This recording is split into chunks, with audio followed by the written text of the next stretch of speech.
মাননীয় স্পিকার, আমি বুঝতে পারছি আমার সময় সংকেত বেজে উঠেছে।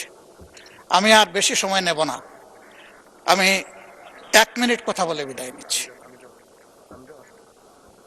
কি ভাই এটা?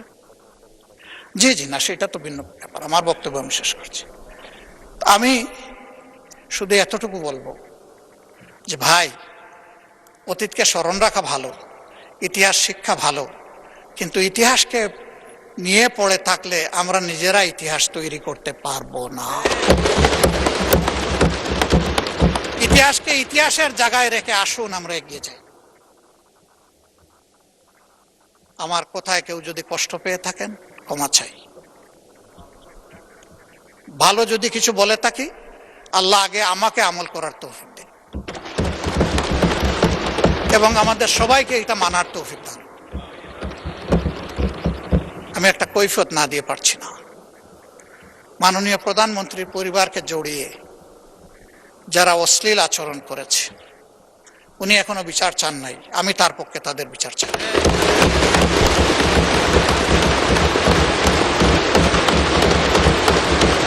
ওনার মেয়ে, আল্লাহ তাআলা আমাকেও 2টা মেয়ে সন্তান দান করেছেন, আমার মেয়ে। ওনার মেয়ের সম্মান মানে আমার মেয়েরও সম্মান, মানে আমাদের মেয়েরও সম্মান।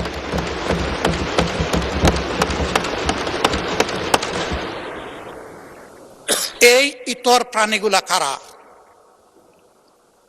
তাদেরকে নির্মোহভাবে খুঁজে বের করা হোক।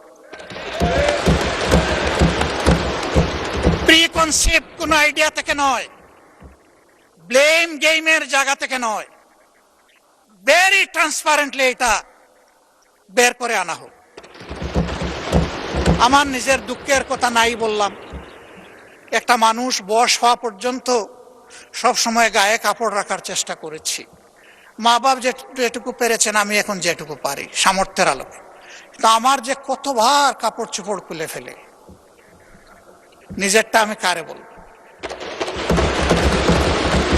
মাননীয় স্পিকার, কি শিখাচ্ছি, কাদেরকে প্রশ্রয় দিচ্ছি? মনে রাখবেন, আমাদের কেউ যদি এদেরকে প্রশ্রয় দেয়, একদিন এরা আমাদেরও কাপড় নিয়ে টান দেবে। এই নোংরা ধারা বন্ধ হওয়া উচিত। এর অস্ত্র সরকারের হাতে, আমরা সরকারকে পূর্ণ সহযোগিতা করব। সকল টেকনোলজি কাজে লাগিয়ে প্রথমত বলবো যে এই নোংরামি বন্ধ করার পথ বাহির করুন, গোলটা ফিল্টার করে আউট করুন। তারপরে বলবো ইনসিডেন্টালি ওর অ্যাক্সিডেন্টালি কিছু হয়ে গেলে সেইটার কঠোর ব্যবস্থা নেই।